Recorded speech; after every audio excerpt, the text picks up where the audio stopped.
साथियों, कहते हैं कि अगर यह जानना हो कि किसी व्यक्ति का जीवन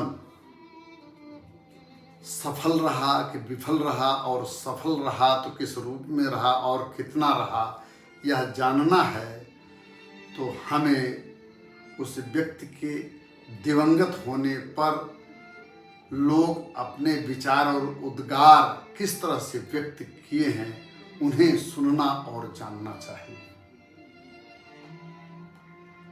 हम आज रतन टाटा जी के बारे में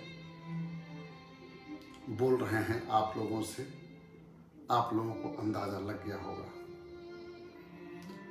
मैंने अपने 6 दशकों के जीवन में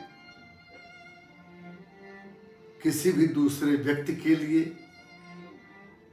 इतने सारे विद्वानों, महापुरुषों, राजनेताओं, स्टेट्समैन और बिजनेसमैन और विद्वानों द्वारा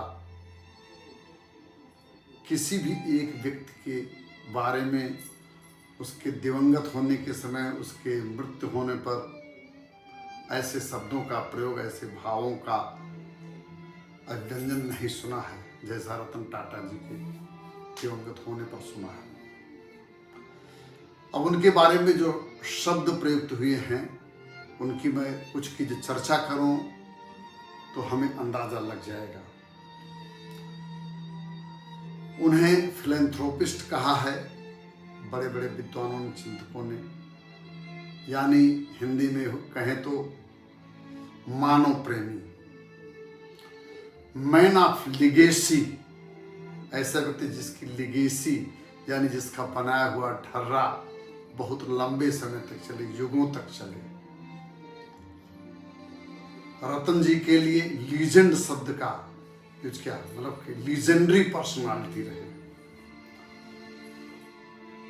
रतन जी के बारे में अनकॉमन लीडर जैसे शब्द का प्रयोग किया गया है। Uncommon leader.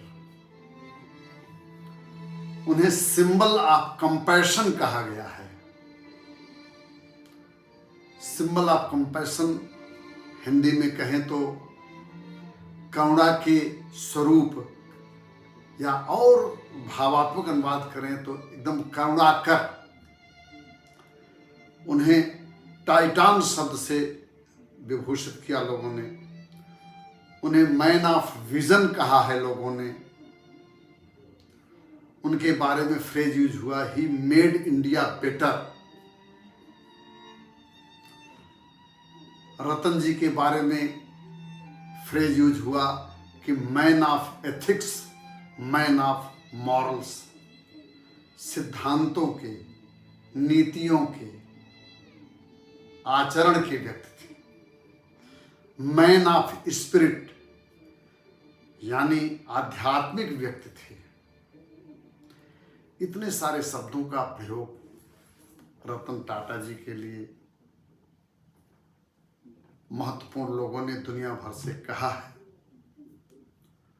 वह व्यवसाय में थे, लेकिन वह सिर्फ व्यवसाय में लीडर या नेता नहीं थे। वह न सिर्फ नेता थे बल्कि प्रणेता थे, और हम कहें तो वह नेताओं के नेता थे। नेता नहीं प्रणेता थे, वह नेताओं के नेता थे।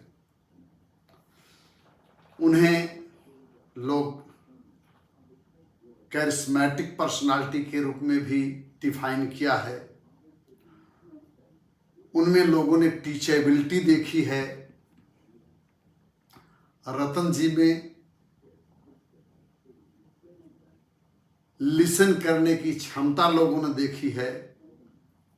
उनमें लोगों ने डिसर्नमेंट के दर्शन किए हैं।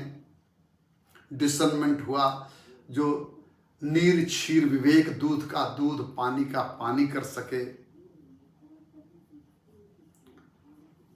रतन जी के बारे में युग दृष्टा के रूप में बहुत सारे शब्द प्रयुक्त हुए हैं। रतन जी के लिए लिखा गया है कि वह किसी लक्ष्य की तरफ 100% फोकस करना जानते थे। मैं अब विश्वास के साथ कह सकता हूं कि शायद ही भारत में रतन टाटा से पहले किसी के लिए इतने सारे विशेषण एक साथ बहुत सारे लोगों के द्वारा प्रयुक्त हुए। अब ऐसे व्यक्ति के लिए श्रद्धांजलि तो देना बनता है, देता भी हूं, मैं दे रहा हूं। लेकिन एक बात कहना चाहूंगा, टाटा को टाटा करने की इच्छा कभी नहीं होती, टाटा को टाटा करने की इच्छा कभी नहीं होती, और टाटा जैसे पुरुषों की कोई क्षतिपूर्ति नहीं होती। टाटा के पूर्वज कोई 1200-1300 साल पहले ईरान से भाग करके भारत में शरण लिए थे। जब ईरान पर इस्लामिक आक्रमण हुआ तो पारसियों पर या तो तलवार का वर्ण करने का या तो देश छोड़ करके भाग जाने का ऑप्शन था। बहुत सारे लोग इस्लामी तलवार के सामने मौत के घाट उतरे, बहुत सारे लोग इस्लाम कबूल कर लिए। टाटा जी के पुरखे उन गिने चुने लोगों में से थे जो अपनी जान बचा करके भारत की भूमि पर पहुँचे।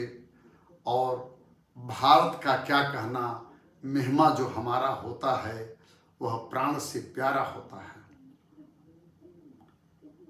इसी के साथ मैं रतन जो वास्तव में भारत के रतन थे, ऐसे टाटा को भारी मन से टाटा करता हूँ। ईश्वर उन्हें अमृत तो प्रदान कर ही दिए हैं, वह अपने सिद्धांतों और संस्थानों के नाते अमर हो चुके हैं, अन्यथा भी ईश्वर उन्हें अपने चरणों में शरण दे, ऐसी मेरी बलवती कामना है।